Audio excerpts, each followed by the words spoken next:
Okay, so cool. So this is good. Oh yeah, hold on. I have to rotate the device because it won't let me shoot in landscape. So this is going to be all sideways. The journey. This is the thing, the journey.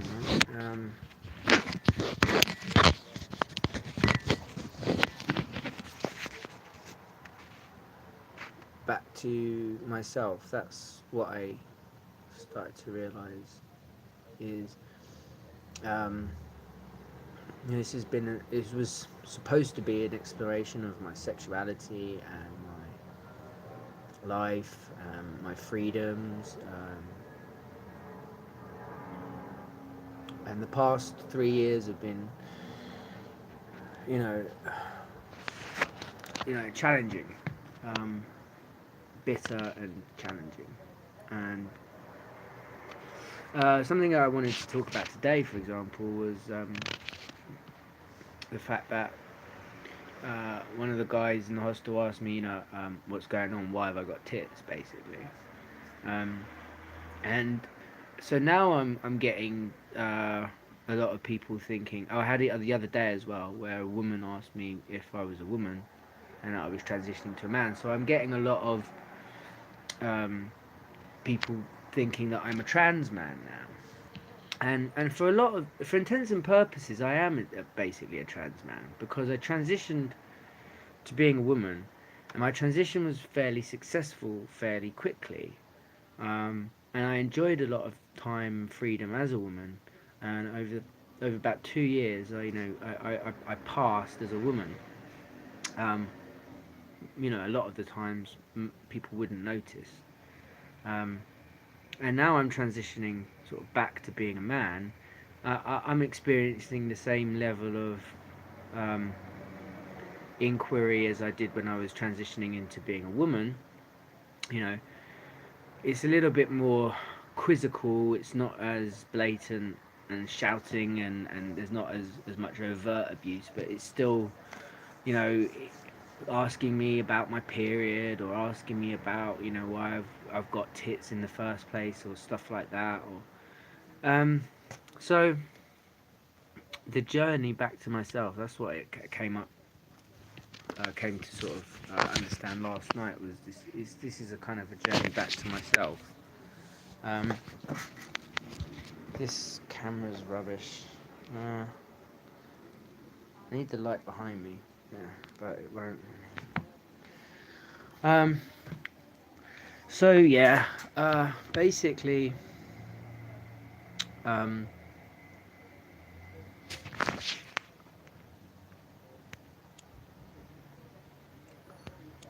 Oh yeah.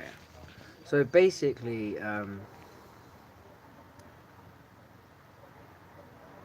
I'm experiencing what it's like for, say, like a trans man to, you know, go onto hormones and start growing a beard and sort of pass as a man, um, but still have boobs, for example, and still kind of get spotted that you've got boobs, even if you're wearing clothes that tighten. I've got quite big boobs. I've got D cups, so they're quite noticeable. Even if I do strap them down, it's pretty noticeable. And it's always been when I was a kid as well, growing up, and I had boobs, and I started to grow boobs, and I started to think, at first, this is great because it's an affirmation for myself as a woman. And on the other hand, it was I don't want to go outside. I don't want to take my top off. I don't want to go to the beach. I don't want to go swimming. I don't want to do anything. Um, so I'm getting all of those kinds of feelings back again. Um, men, women are more mentally abusive than men. So when you're transitioning into being a woman, a lot of it is just mental abuse, sexual abuse, um, cuckoldery, and that kind of thing. With men, it's physical abuse, as well as the kind of mental abuse of kind of just name calling and stuff like that. Um, or emasculation, and it's always emasculation, no matter what. On both sides of the coin, there was no empowerment for me of being a woman or being a man. Previously being a man, I didn't enjoy any of this kind of like. I mean, I understand what people talk about when they talk about male privilege, but I'd never experienced any of the male privilege that people talk about as male privilege, and then detransitioning now, it's just coming back again, and I'm just experiencing more depth to that, from the perspective of a woman now, because essentially everybody thinks that because my name is still Natalie, so when I check into a place, the passport, the name doesn't match the face, so everyone's pretty sure that I'm just a girl that's transitioning to being a guy. So that's interesting, and again, that's a shared experience. Um,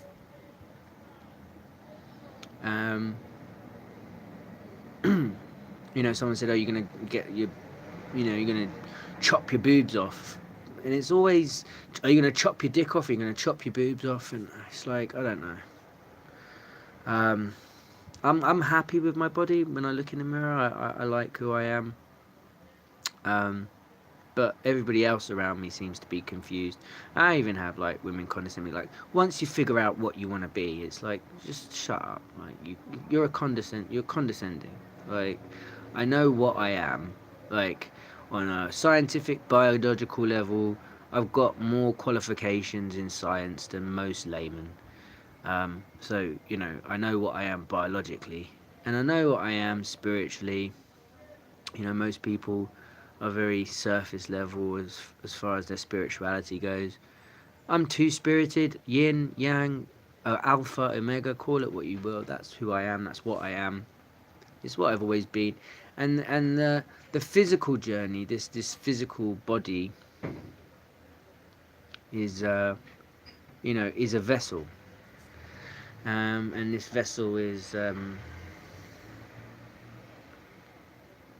very much like a transitory thing. And so my transition has stopped being it's being stopped is less now about how I look physically, and more how I am on the inside, which is always what I'm was doing. um, Physically, I can feel all of the things that are wrong with me: bad back, bad neck, etc., etc., etc., bad health. So spiritually, physically, it's an inward journey. It's an internal journey. Um,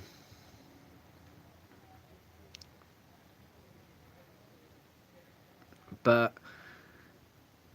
you have these archetypal man and woman molds, and there is no privilege either side. What I've experienced from being a bare, a passing trans woman in general, from being a man that was quite a fat, tubby kind of, I don't know, man child, and whatever they call people like that, however derogatory you want to be about me as a man before, however derogatory you want to be a man. And that's led to a lot of problems in my life, um, spiritually, physically, emotionally, mentally. Um, and these blogs are really the kind of way of getting things out, clearing my head of thoughts, negative thoughts.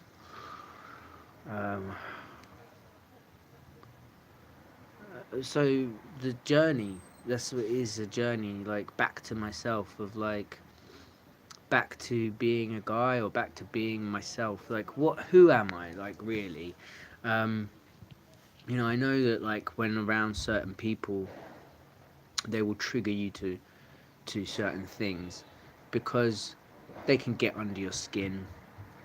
They can get to the point they I have all of these things inside of me, the mechanisms that I can feel that are broken inside of me, um, that I'm trying to fix, but you know, it's difficult when you don't not getting any help. Um, then the emotional sort of like, you know, like for example, the not being able to get pre-gabs on the NHS because they're afraid that I might use them for recreational drug use, regardless of giving them out to just heroin addicts like candy, you know, because you know it's a sickness and it's just not.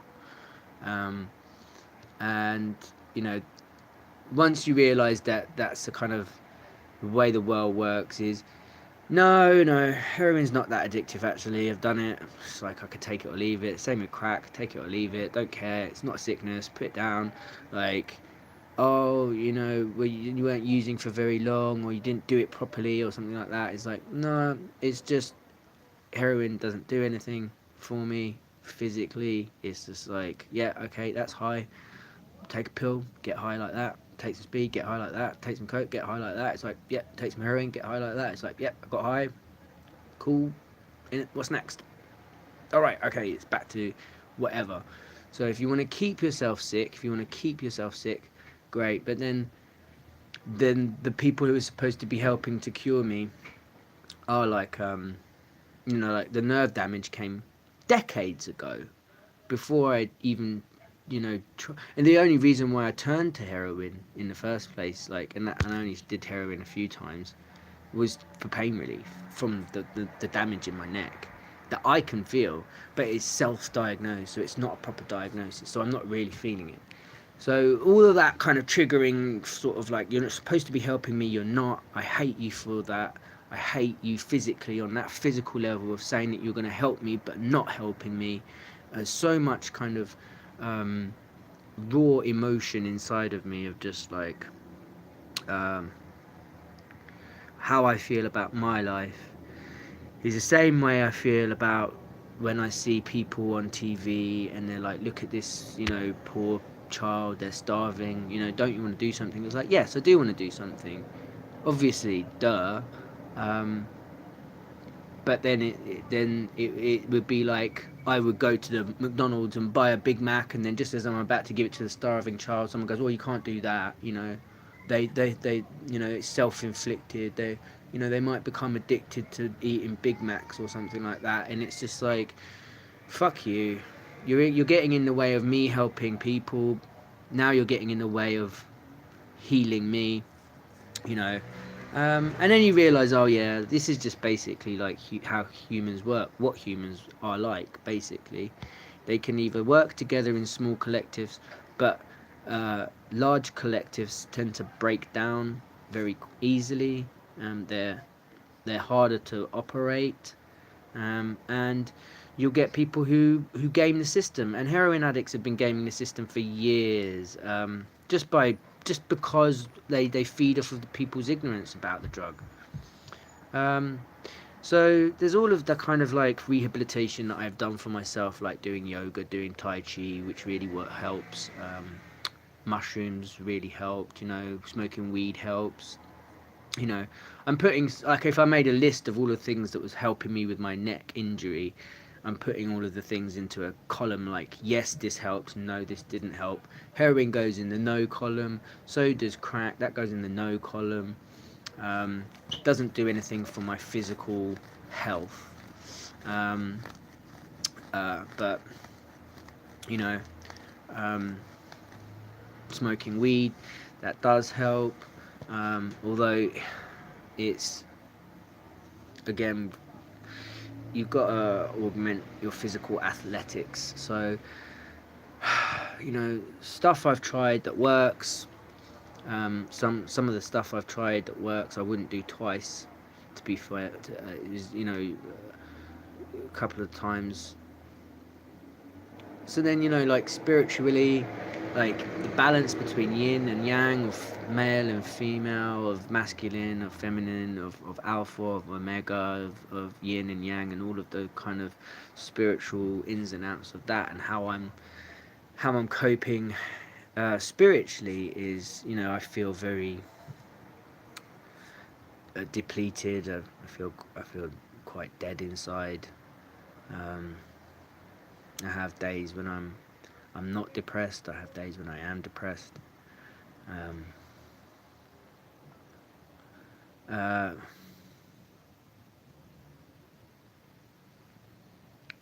being alone never helps. Um, uh, so you got the mind, which is up here, which is broken. The nerve damage just doesn't work. My brain just doesn't work anymore. You got the body. My health is failing. Uh, I mean, primarily the thing about drugs is any kind of drugs, smoking weed or alcohol, or LSD, heroin, crack, meth, whatever, is there's always a benefit to doing a drug. It will make you feel something, and it will make you feel something good for at least a time. That's why they're addictive, or at least some are addictive. Um, but the the come down, the payoff of that. Um, so yeah, my physical body over the years is deteriorating. I'm getting older, so I'm not getting any younger either. Um, you got your mind, your body, and your soul, and my soul just feels trapped. My soul just feels trapped in this rotting corpse, and all of the lies and slander and the way the media has blanketed me and cut me off. Uh, Obviously, I know that that's always been the kind of power the media has to be able to do that. It's been in so many films and books and things like that. Um, but then you are on the receiving end of a smear campaign, your life is ruined, and you realize, oh wow, a lot of people have more power and more hatred in their hearts than anything else than they know. Um, yeah. Uh, um, and once someone starts speaking for you, rather than you being able to speak for yourself, or once someone once you get caught into the position of defending yourself to everybody, you're easily misconstrued on purpose. And I don't know if you've ever been on a forum like 4chan or Reddit or something like that. If you get into a flame war, if you get into an argument, you might find yourself on the winning side of an argument. For example, on 4chan, it was always very intellectual because it was all anonymous. So if you were wrong about something, you know, argue about anything, is 2 plus 2 4, and someone would say 5, and they would put a mathematical proof for 5, and you'd be like, oh, yeah, okay, fair enough, right? You've managed to prove something that's not right, but it's false. Um, you know, you can't do a thing. Um, and then you get into an argument about it because, maths is like that. It causes more problems than it solves because it's maths. Um, the problems that it solves really well. But maths is a tool; it's not an absolute. And when people treat maths as an absolute, that's when you get problems because nothing's absolute. You've got you've got degrees of certainty within maths, and you can calculate or at least extrapolate certain ideas from maths, but that doesn't necessarily mean that those ideas are going to be correct. And the fact that we're still propagating lies like there's black holes and things like that, just because of the misunderstanding of how the universe works on a fundamental level.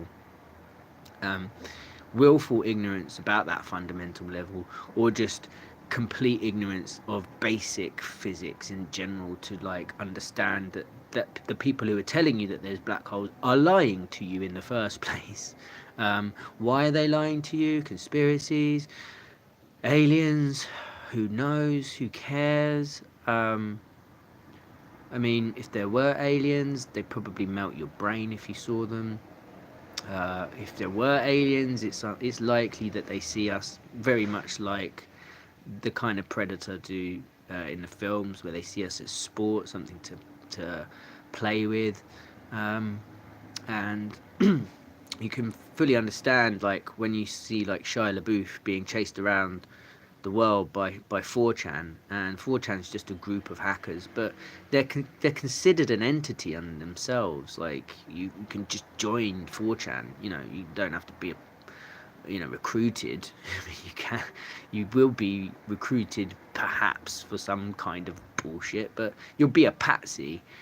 Um, the point is like, you can just log onto 4chan right now, and you just go there and just start shit posting about whatever, and it might gain traction. And you might be that guy who was like, guys, let's steal Shia LaBeouf's flag. That would be jokes, and be like, yeah, let's do it.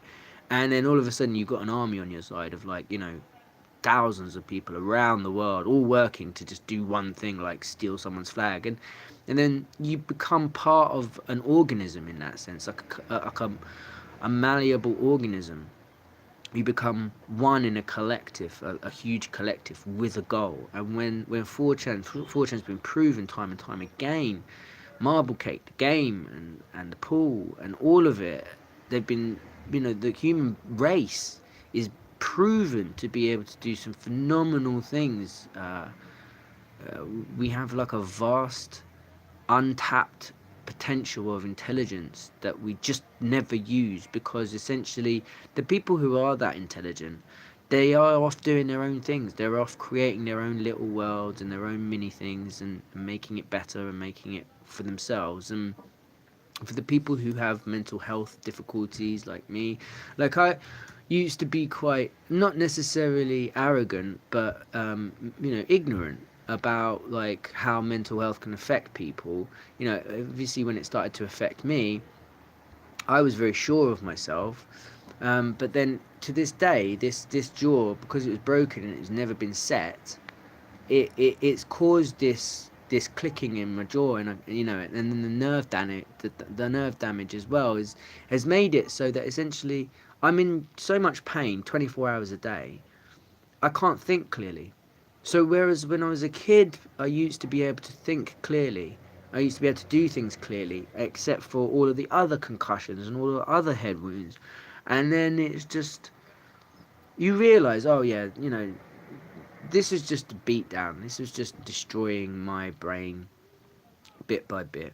The parts I help myself, like smoking dope or doing drugs and things like that, just alleviating the pain symptoms for the time, and forcing me into, like, the darker parts of life, rather than getting the help that I needed, like, and actually seeing a neck specialist, and actually seeing someone who actually knows about things, or actually meeting a decent yoga instructor, maybe even just in general, just having a decent group of people around me who want me to succeed rather than fail.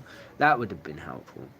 So there's even those internet memes, like, make sure that before you doubt yourself, make sure you're not surrounded by arseholes. And as much as, like, you can become the arsehole, and I did, and I've done those things. I've done bad things, like, like, when your brain's just not working, like, if I could, because I'm just seeing this. I'm even seeing my face and seeing, oh well, you talk really well, blah blah blah blah. Like, strength, old raw power from when I was a kid, where I put the work in, where I trained every day for 20 years, martial arts, because I wanted to make something of my life. I wanted to be a martial arts instructor. I wanted to be a doctor. I wanted to help people. I wanted to do acupuncture. I wanted to actually help people. And then when I became ill, people would be like, "Oh, physician, heal thyself," which is a completely unhelpful thing. Even Jesus had to be baptized before he could really go off and do his before his ministry really took off from the ground. He had to be baptized by John. So it's a process. Like, you have to be healed before you can go and be a healer. And if someone says, "Well, you've got to go and heal yourself," it's like, that's not a possibility. If I'm left to heal myself, it will not go right. And the people around you start to doubt.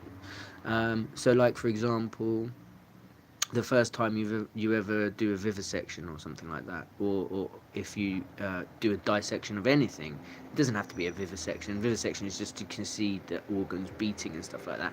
The first time you do a vivisection, the first time you do a dissection of anything, and you're like, wow, that's really interesting. And then you look at your own body, and then you look at the person sitting next to you, and you go, I don't know if I trust you enough to fuck around with my head, let alone the rest of my body. But I've got to, because you're a doctor. When you're a kid, you're trusting. Like my mother, I trusted her beyond everything, because you do, and you love her more than everything because she's your mother. And then there's a betrayal, or there's, letting yourself down or letting someone else down, and accidents happen. So I've been under the knife to get my boobs, and it was very nerve-wracking to know that I was going to be flatlined. That essentially I was going to die, and that wouldn't have been even the first time that I was technically dead either. Like all of the other times I've been technically dead, um, resuscitated, um, things like that. And then I'm at this point in my life, 37, and I'm transitioning, and it's like I'm transitioning, but what am I transitioning to death? Something? There's nothing greater for me, and I think a lot about the day I committed suicide. um, I overdosed and I tried to kill myself, and I'm very sure that it happened.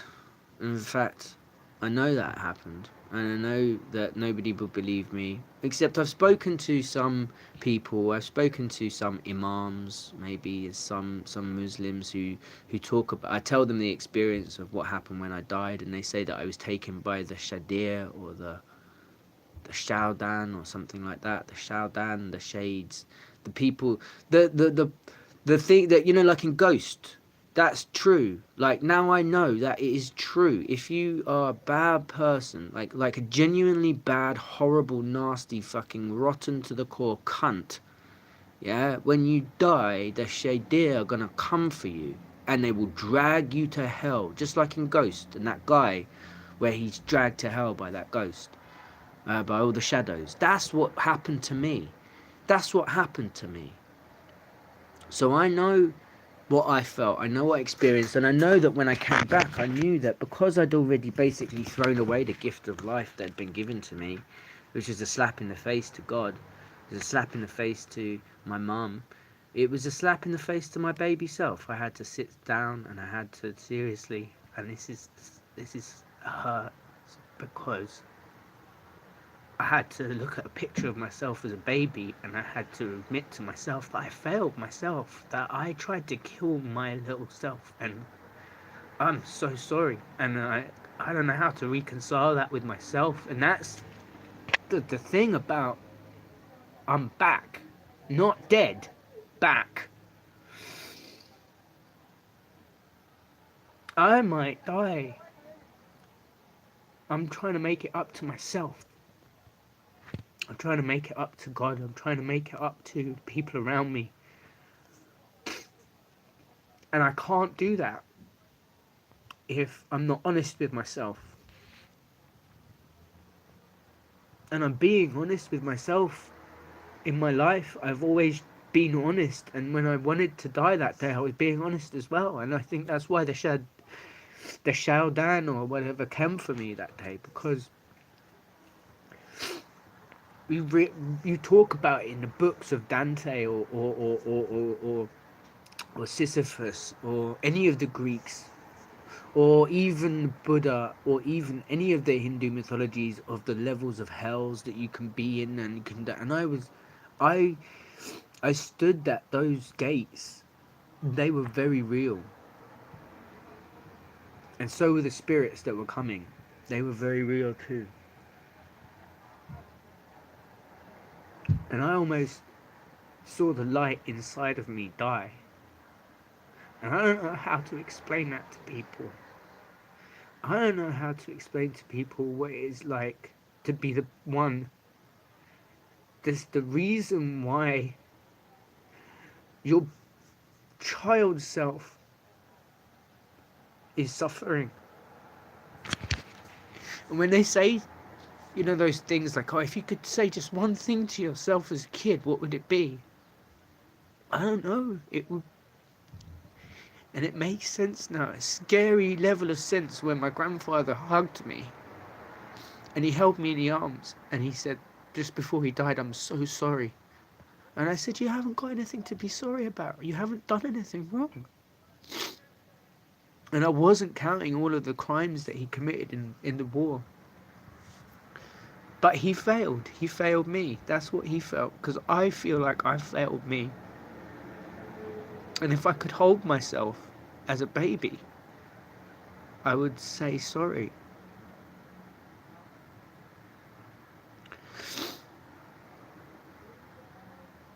And I look at my life and I look at it seriously.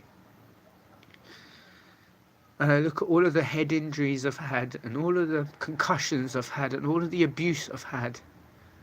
And I seriously don't think that even if there was once like a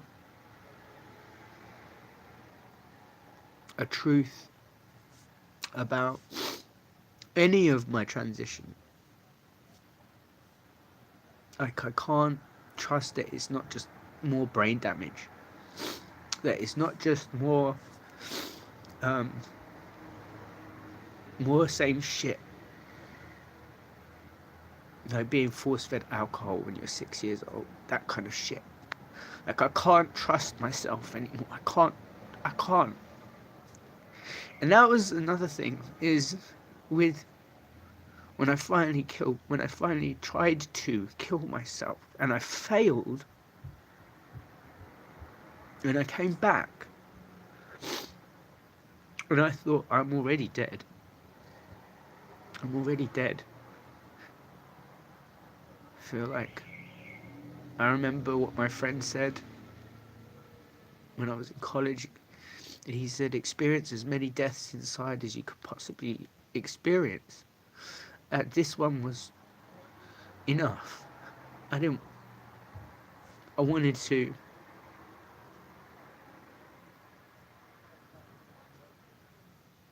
to take it back. I wanted to take it back, and I wanted to say that I was sorry to everyone.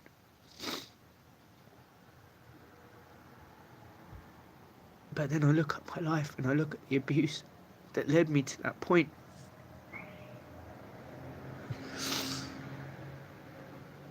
The person that I want to apologize to is me, but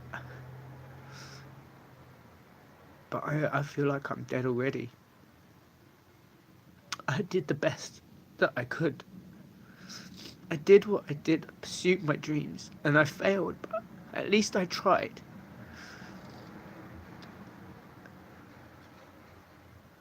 Not all of us managed to achieve our dreams. Everyone has some kind of dream. My dreams were always really benign, like wanting to sit around a campfire with my friends, or maybe build a business and help the poor, or some bollocks like that. But there are other people in this world who have different dreams, psychopathic dreams of killing and raping and destroying the world and becoming God and all of this fucking shit, and I don't want any of it. I just wanted to live with my mum, and that was it. And then when she went mad, it's like they took everything from me. They took my life, they took my dreams, they took everything. And they took her mind, and then they took her dreams as well. And then it must have been very entertaining for them. At least with Shia LaBeouf. I'm not saying a specific group went after me. There's loads of groups. Most of them you don't even know.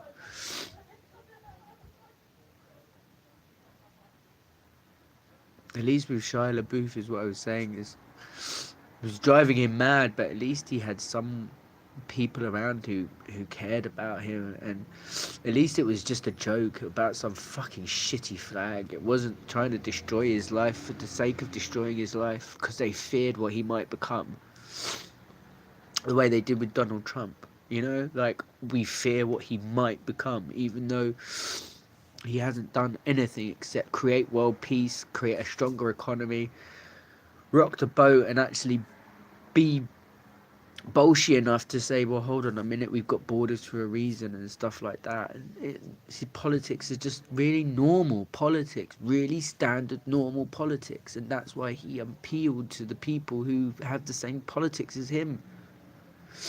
It's not hard, but they still want to paint him out to be the devil, to be to be a Nazi, to be all of these things that he's not. And in the end, if some of it sticks, that's enough. With him, at least he has a media organisation behind him. At least he has the presidency behind him. At least he has all of these things behind him to help him. But when you're just somebody, a nobody, when you're just nobody in the middle of the world, and nobody cares about you anyway, and your every word is silenced, it doesn't matter. So it's my journey, just letting go of sadness, of letting go of this body, this life. And I'm loath, but I can't help it. I can't help it because I just want to make sense of everything, you know. Like, nothing ever made sense. I just wanted to be at home with my mum. I wanted some friends who would be more than happy to just chill out and smoke some dope and just do just basic things. I'm not up for like global domination and fucking trying to rape as many girls as I can before I die. I've never been about that. I can't imagine even the level of sadism you'd have to get to rape a girl. And then at the end of it, the hypocrisy of just like knowing that a lot of the girls feed into it, like that's what they want. They want that so that they can feel like they're victimized, that they've got the power in the, you know. And it's like toxic. And like the more I look about toxic narcissists and toxic empaths, it's like toxic. Yes, it's like you feed off of each other, and it's toxic, and you're destroying everything, not just your emotional insides, but your bodies, and also like the world around you. But human beings cannot accept the truth, is like that we're not these benevolent godlike beings, that we're turning into parasites, and that is not something to be celebrated. That is something to be demolished. Like, and it's a hard reality to face, to know that you are the problem, that like your species is a successful species, but only because of its ruthlessness of like destroying the very things that make life worth living, like love. Like love, when it was still alive, was worth saving. I thought so anyway. Love made those kinds of bad things, like I've had a bad night tonight, but then there'd be loads of people around you with a hug and a kiss and be like, don't worry, we'll get through today together. And that was love. And now there's no love. And there can't be love in a sadomasochist society. There can only be like an endless game of just like never knowing who you can trust or making allies. There's no love. And if there's no love, then it's just people just killing each other and just waiting for opportunities to kill each other, and that's it. And destroying and resource collecting, and that's it. If it's just a digital game, then you may as well just switch on the AI right now and win. And then reduce everything in the universe to just a bunch of atoms. And then that's just, what's that going to achieve? You'll be the loneliest species in the history of eternity. And because I know how selfish and greedy and hateful and scared human beings are, you would end up being the only person in the universe, because a species is only as, like I say, like 4chan, like a collective. You're like a cell within a collective species. You wipe out every other life in the cosmos, just because that's the way humans would breed, until you're just the only thing left. And then what are you going to do? You're not going to be able to commit suicide because you'd be too afraid. So you'll have created your own prison, and you can imagine staying in that forever. And it's just, when love was forever, it made sense. But now it's not, so it doesn't matter. Anyway, my ramblings about love don't matter. Right? Other people find love. Maybe other people are immortal.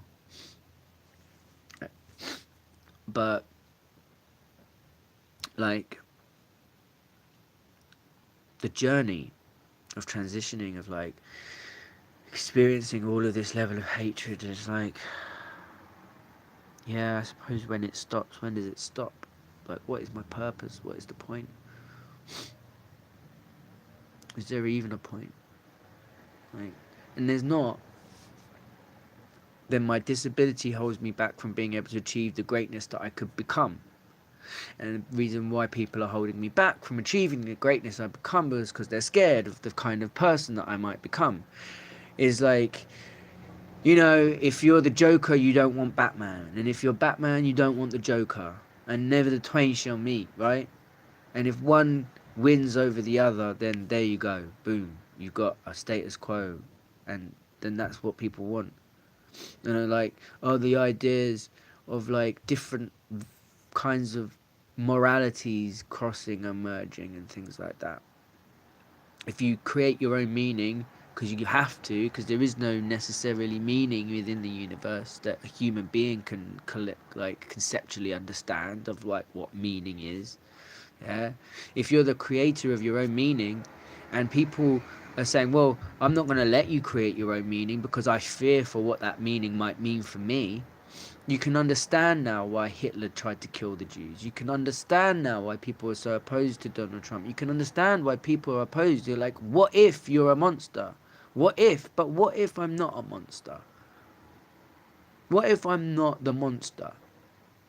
What if I'm just that fucking same shit fucking covered person that I've always been, running for my life from the fucking monster?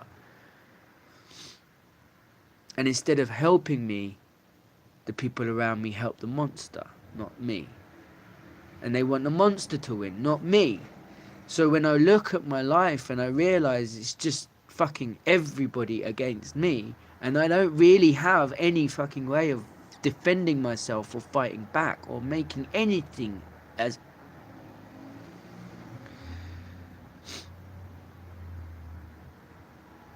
That's other people taking away your liberty and your sovereignty, and then enforcing their own belief systems on you, and putting you into a cage and boxing you in and saying this is now what it is, and you can't fight it because we're stronger than you, we're more powerful than you.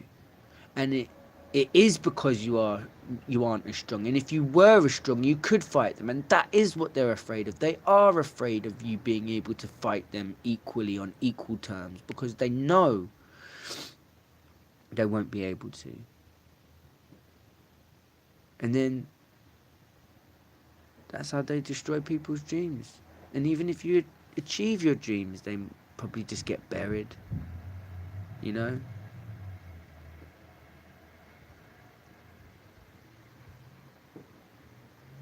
So these videos are good for me to vent. And actually that's a good video. It's 50 odd minutes now, so I'm gonna call it a day there. it it's a journey.